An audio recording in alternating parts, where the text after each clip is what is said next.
¿Por qué elevar el nivel de protección de un animal como es el lobo en España cuando solo una provincia como Zamora tiene mayor población de lobos que muchos países europeos?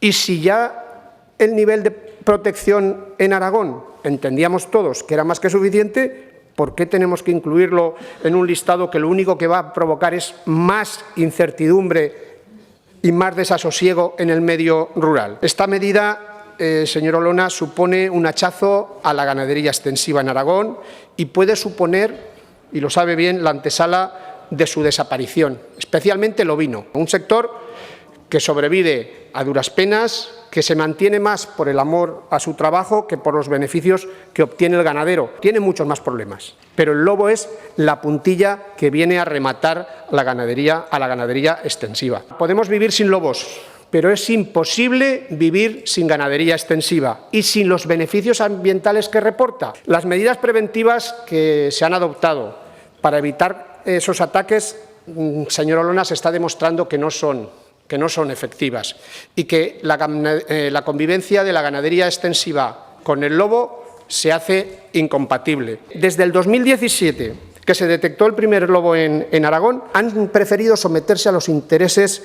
y a los criterios de las organizaciones ecologistas y no a la defensa de los intereses de los ganaderos y del medio rural. Y han elegido defender al lobo en lugar de defender a las personas. Señor Olona, tiene muy poco tiempo y lo peor es que no sé si tienen ganas de buscar soluciones que beneficien a los ganaderos aragoneses. Muchas gracias.